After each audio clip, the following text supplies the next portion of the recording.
So I've been hearing some people say that Childe is not that good. And I'm sitting here like, dog, how can you possibly say that? Let's look at this character. Yo, so Childe is mad freaking good, y'all. I gotta tell y'all this. This character brings some crazy things to the table. First off, he one of the cleanest looking dudes in this game. I gotta get it to him. Like, this guy looks clean as hell. Alright, now that we got that out of the way, let's talk about what he actually brings to the table. So, first off the bat, he has one of the best passives I've seen as far as helping the whole team utility on a combative level. Increase your own party members' normal attack level by level 1. So all normal attack for every person on your team is going to get a boost. So you can see my Amber got a boost right there as well.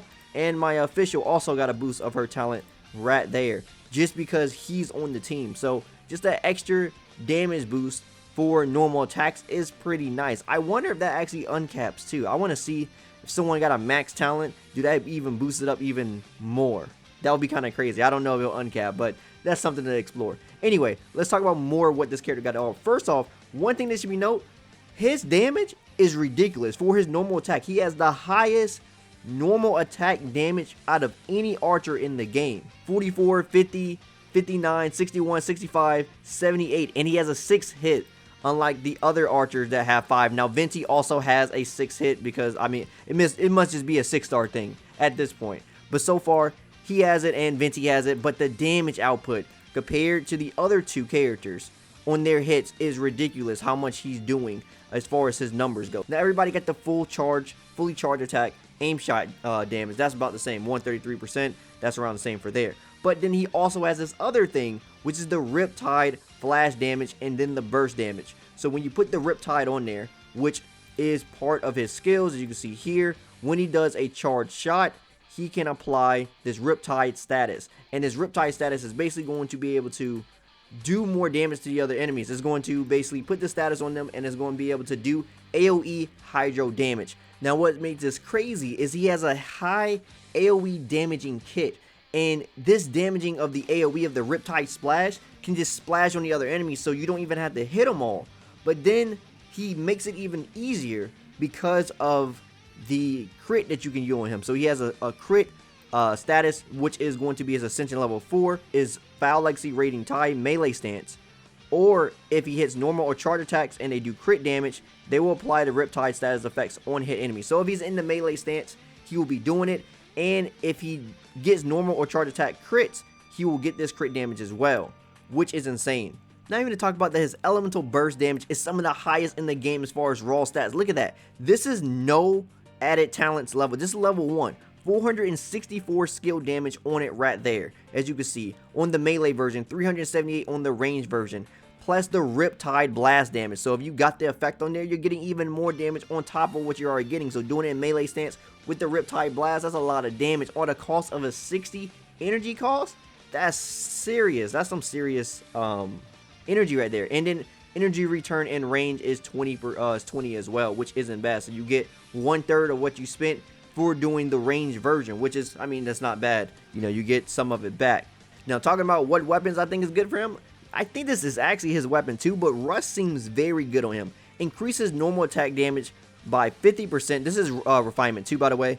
But decrease the aim shot by 10% now. He has a talent. The only reason you really want to charge shots with this character is to get the buff. But once you get him to this Essential Rating 4 and you have high crit, just doing normal attacks will give you the buff still.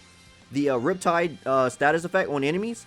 And you don't have to worry about losing on damage right there. So you can increase your normal attack damage, which is already high for this character initially. So you're doing high normal attack damage. You put the status effects on there, and then you go inside of his mode, and then you just go ham, doing massive AoE damage. This stance already does crazy AoE damage by itself, and then putting the Riptides basically is going to splash everything, make everything even more AoE damage, and you're going to be able to put that effect on other enemies that are coming close that don't already have the status effect on them.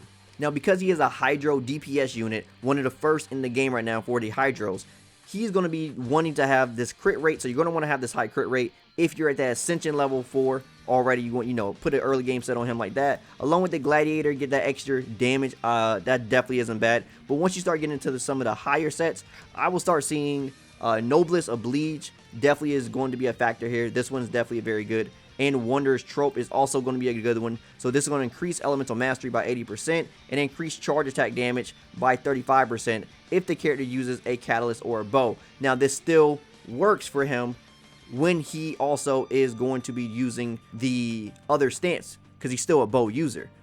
So it still actually works, which is kind of insane that still actually plays a factor. But then also you can negate the problem of the rush. You just get the 25% rather than 35%, because you're going to be losing 10% of the damage that you're going to be getting from there. But you can negate that, and it overall increases damage even more.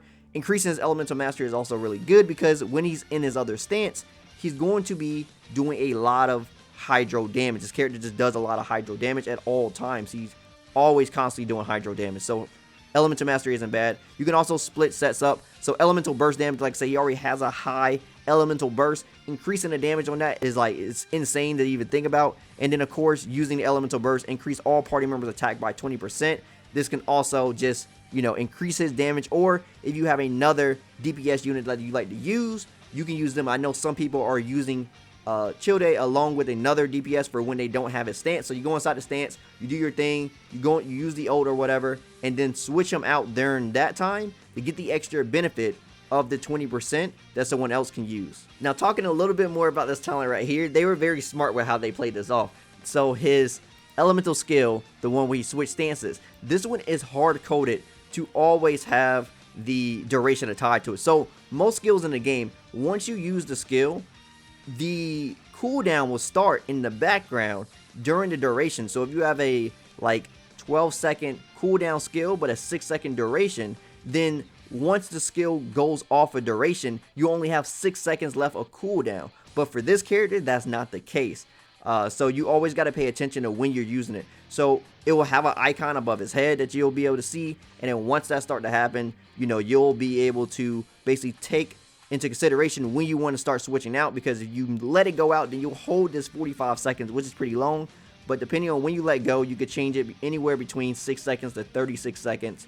So you can play around with that. Now, there is one set in the game that actually allows you to basically get around this, and people have already been testing it. People already tested Sacrificial Bow. Unfortunately, that one doesn't work, so that isn't something that you're going to be able to use. But this set right here, the Gambler set, is going to be able to get around that for you. So the Gambler set right here, this is going to increase elemental skill damage by 20%. So you can't go bad with having more elemental skill damage, which, I mean, he's already going to be in that mode for 30 seconds, which is pretty long. And then defeating an enemy has a 100% chance to remove the elemental skill, can only occur once every 15 seconds. So, you know, you use the skill, and then you can use this Gambler set to get around that. So this can actually be a very good one as well. I know a lot of people weren't fond of Gambler sets, but for Childe, this may be the one. This may be a really good set to have on him. Only a 15-second cooldown for this to happen. So if you kill another enemy along with that 30-second duration within that, then you can keep constantly renewing this. And then it will make it to where you're always in that mode where you keep getting a lot of damage. Of course, he's going to be always inflicting hydro damage on top of a low energy cost super. You could be doing some massive damage here. So this is definitely a pretty good set to consider if you want to use him as like a solo main DPS and you don't really want to have another DPS on the team. But if you're using Rust, you know, you can actually use him as your main DPS even if you don't have that in there. So definitely some things to definitely keep in consideration when you're using this character, because this character seems absolutely crazy. High damaging numbers, very good ways to build, and making some sets in the game that people ain't think were good seem valuable. Let's go and test them out and show y'all what this character could do. Alright, y'all ready to see what a non-talent leveled up, no gear having Tartaglia have? Well, low gear. Alright, let's see what he got. Alright, let's do it. It's not bad, man. This is very low attack, no crit, 5% crit, only barely reaching 1,000 attack, like 1,050 attack. Very good numbers here. I don't see how people can say he's bad. This is definitely underleveled too. Underleveled performance. Really solid DPS here. Off a very low character. No other character I showcase with this like low stats will perform this well. Very good performance. And that's just his raw damage without Riptide. That was raw damage without Riptide, without any elemental combinations. Very good damage. Alright, let's see how his damage would do if I Put this out. Not bad.